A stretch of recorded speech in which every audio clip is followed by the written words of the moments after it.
Assalamualaikum warahmatullahi wabarakatuh.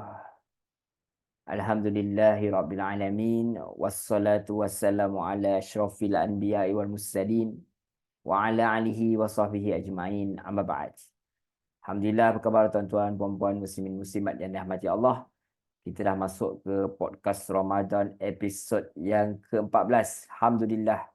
Maksudnya kita dah masuk hari yang 13 Ramadan dah. Mudah-mudahan Allah SWT terus menaikkan semangat kita, memberi kita kekuatan, memberi kita rahmat dia, afiat dia. Kita terus beribadah kepada Allah SWT sehinggalah habis Ramadan dan sehinggalah ke akhir hayat kita. Supaya kita mati dalam husnul khatimah. Itu yang kita nak minta kan. Jadi tanpa melengah masa, kita nak sambung terus tadabbur surah Al-Qadar ni. Kita nak baca terus pada ayat ke-5. A'udzu billahi minasyaitonir rajim. Aku berlindung kepada Allah daripada godaan syaitan yang direjam. Bismillahirrahmanirrahim. Dengan nama Allah yang Maha Pemurah lagi Maha Penyayang. Salamun hiya hatta matla'il fajr. Jadi Allah SWT berfirman yang bermaksud sejahteralah malam yang berkat itu hinggalah terbit fajar. Jadi kalau dulu kita duk dengar cerita masa kecil, kalau pergi malam-malam tu Qadar ni, nanti air jadi beku tapi dia berlaku kejap. Tahu-tahu dah elok balik dah. Jadi kena cepat dah, kena tengok. Tapi sebenarnya, bila dalam Quran, dalam Quran, kita tak pernah diberitahu sebenarnya, kita baca tapi kita tak faham, sebenarnya malam tu sampai terbit fajar. Tak perlu pun nak tunggu ais jadi beku ke, pokok tunduk ke. Tak. Yang penting ialah kita tu sendiri tunduk tak kepada Allah pada malam tu. Bukan duk fikir mengenai pokok tu tunduk sujud ke, beku ke, tak beku ke. Yang penting sekarang kalau kita buka peti ais kita, ya akan beku lah kalau freezer tu. Tapi kalau kita ni, apa kita buat tu? Adakah kita membeku saja tak buat apa-apa malam tu ke atas katil kita? Atau kita sedang beribadah kepada Allah SWT? Jadi dia grab peluang tu, kalau tak dapat bangun pun at least sahur. Waktu sahur, waktu isyak tu kita semayang, kita tarawih, kita dah dapat juga malam Lailatul Qadar tu. Lebih bagus tu kalau kita bangun pula tahajud sebagainya, tentulah lagi bonus kan. Lagi siapa yang lebih berebut, tinggilah lagi martabat dia pada malam tu. Pahala dia malam tu. Jadi yang penting Allah tu rahmat dia. Malam itu barakahnya sampailah terbit fajar. Jadi malam tu adalah malam yang aman daripada syaitan. Kita tahu kita tahu bahawa Ramadan itu malam tidak ada syaitan. Ramadan itu tidak ada syaitan diikat. Dan malam itu dijamin lagi bahawa tidak ada, dia aman daripada syaitan itu sendiri. Kalau malam lain dia ada bercampur dengan kegangan asal, keburukan malam. Tapi bila kata malam tu Qadar, ia sejahtera. Ia sejahtera.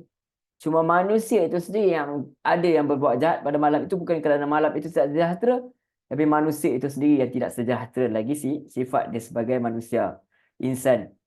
Itu dia. Tapi malam itu sendiri adalah malam sejahtera. Macam kita kata masjid tempat yang baik, tapi ada orang curi tabung juga. Ada orang juga buat benda tak baik. Jadi kita kata bahawa bukan masjid itu tidak bagus, tetapi orang yang berada dalam tu yang tidak bagus. Jadi Allah bagi tahu sejahteranya malam Al-Qadar ni, rugilah kalau tak rebut, sebab dia sejahtera bukan sekejap. Kalau kita kata sekejap sangat tak sempat. Tak.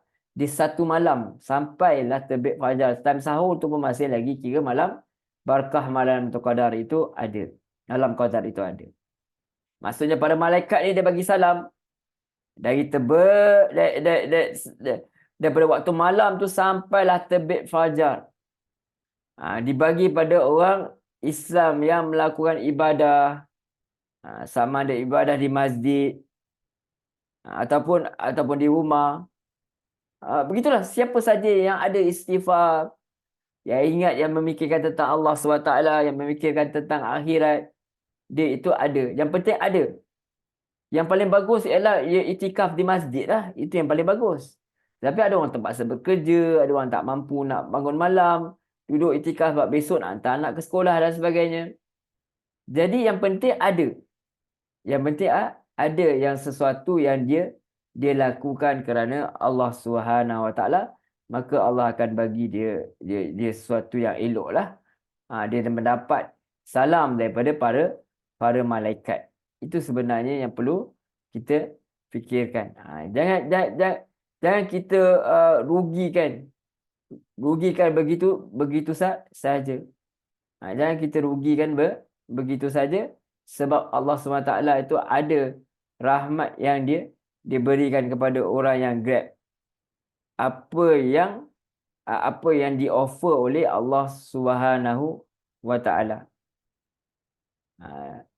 Jadi kita lihat bahawa betapa Allah SWT tu sangat baiklah. Allah tahu kan manusia ini ada dia punya kelebihan, dia ada kekurangan dia. Yang kalau ikut hadis Nabi memang paling bagus tu macam saya kata tadi, duduk di masjid iktikaf lah. Tetapi kalau tidak mampu, masih lagi ada cara-cara lain bagi orang perempuan dan sebagainya. Kita boleh istighfar dan sebagainya untuk grab untuk dapatkan malam itulah, keberkatan malam tu. Dan insya-Allah nanti dah dekat-dekat nak masuk 10 malam terakhir tu, kita akan cerita lebih lanjut lah apa yang patut amalan-amalan yang paling tip-top kita buat ketika nak 10 malam terakhir, dan kita akan baca hadis-hadis dia. Ini kita lebih pada tadabbur ayat ni. Jadi kalau kita lihat kesimpulan daripada surah ni, daripada mula sampai akhir ni, surah ni dia mula dengan penceritaan turunnya Al-Quran. Habis dah surah Al-Qaf ni sampai ayat 5. Jadi surah ni mula dengan apa? Penceritaan turunnya Al-Quran. Kemudian dengan diteruskan dengan turunnya para malaikat, dan juga diberitahu juga turunnya kesejahteraan sehingga ke waktu fajar. Sebab sejahtera itu sendiri diturunkan oleh Allah. Oleh itu 3 perkara sekali telah disentuh dalam surah ini: Al-Quran, malaikat, sejahtera. Jadi Al-Quran, malaikat, sejahtera. Yang menarik, ada juga disebut fajar dalam ayat ni, maka ulama telah mengaitkan ayat ni dengan bacaan Al-Quran. Kalau ditanya bilakah masa terbaik untuk baca Al-Quran, maka dalam ayat ni diberi isyarat yang Al-Quran tu paling molek dibaca ialah pada waktu fajar.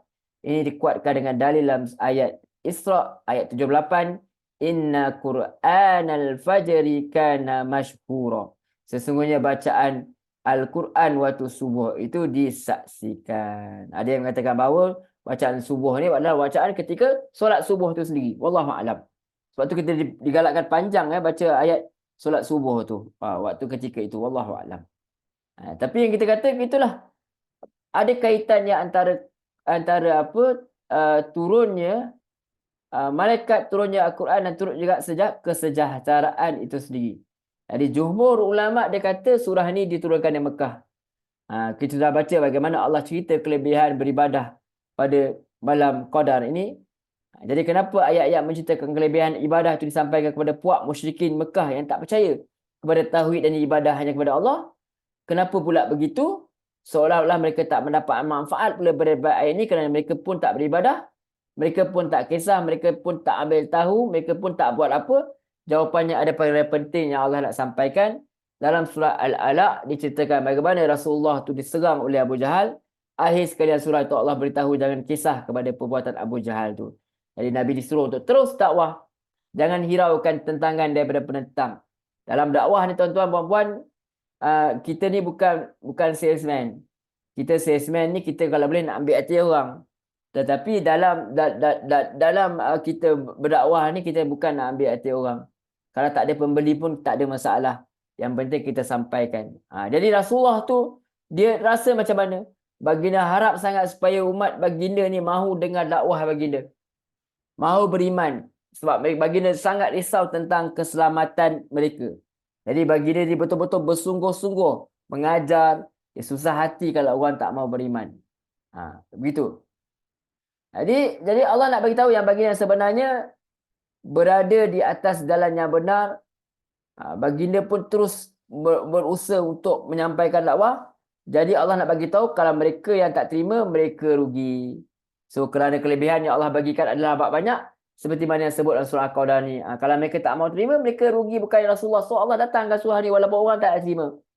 Jadi kitab Al-Quran yang di hadapan kita ni sangat mulia, diturunkan pada malam mulia, menunjukkan ketinggian dan kemuliaan Al-Quran itu, dan siapa yang membacanya, sejahtera itu bukan sampai ke pagi seperti malam atau kadar saja, sejahtera itu selama-lamanya sehingga ke akhir hayat.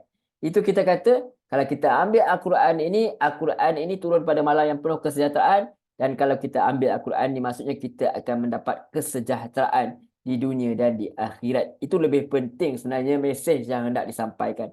Kalau Al-Quran itu turun, kalau malaikat itu turun pada malam Lailatul Qadar, malam yang diturunkan Quran, itu turun kesejahteraan sampai pagi. Kalau kita ambil Al-Quran ni, kita akan sejahtera selama-lamanya di dunia dan di akhirat. Jadi bagi yang kita risau tentang penentang-menentang, yang kita risau tentang orang-orang yang cuba menjatuhkan orang yang mengikut agama, kita kena tahu bahawa yang lebih penting ialah kita terus menyampaikan apa ajaran Islam yang disuruh oleh Allah SWT. Ketahuilah sebenarnya mereka yang membenarkan Al-Quran, dan kalau mereka tak terima, mereka yang rugi. Itulah seolah-olah yang Allah nak sampaikan kepada Nabi Muhammad SAW. Jadi semoga Allah bagi taufik pada kita untuk sedar tentang kelebihan Lailatul Qadar ini di tahun ini dan juga tahun-tahun yang mendatang. Ini pun tak lama lagi nak malam Lailatul Qadar ni, 10 malam terakhir insya-Allah. Jadi kita semoga Allah bagi kekuatan untuk kita beramal, untuk kita tingkatkan amalan pada malam itu. Sekurang-kurangnya kalau kita tak dapat istiqamah untuk solat berjemaah di masjid pada malam tu, siapa yang boleh solat Isyak at least pun dikira dapat Lailatul Qadar. Kalau dapat tambah lagi-lagi baguslah tarawih dan qiyamul lail. Tapi kalau dapat Isyak pun jadilah. At least cuba dapatkan pada malam itu, dapatkanlah sembahyang di masjid. Tapi kalau kerja apa mau buat, at least dapatkanlah. Jangan lupa untuk solat. Jangan tinggal solat. Ada pahala dia.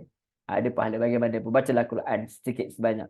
Buatlah satu perkara yang baik. Niatkan kerana Allah. Kalau kena bekerja, hospital tak boleh nak tutup pada malam tu.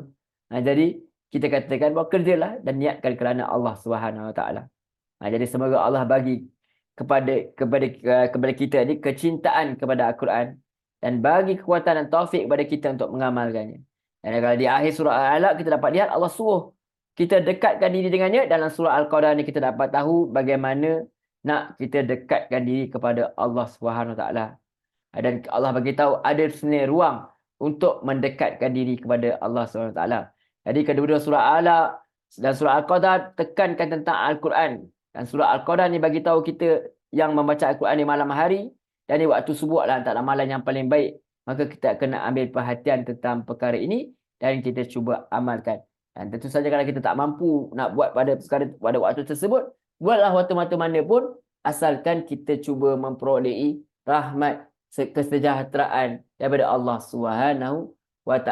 Semoga Allah bagi rahmat dan kesejahteraan kepada kita di dunia dan di akhirat. Demikianlah surah Al-Qadar habis kita punya perbincangan dalam surah Al-Qadar. InsyaAllah besok kita akan pergi kepada topik yang lain. Nak tahu apa? InsyaAllah tunggu besok. InsyaAllah mudah-mudahan Allah izinkan kita akan pergi kepada topik-topik yang lain pula. InsyaAllah. Nanti dah dekat-dekat nak malam terakhir, kita akan cerita sikit hadis-hadis yang berkaitan dengan apa yang kita nak buat malam Lailatul Qadar ni. Kalau kita berhalangan, kalau orang wanita dia haid dan sebagainya, apa nak perlu buat? InsyaAllah, stay tune insyaAllah dalam Ramadan Podcast bersama saya. Dan insyaAllah kita jumpa lagi. Assalamualaikum warahmatullahi wabarakatuh. Terima kasih.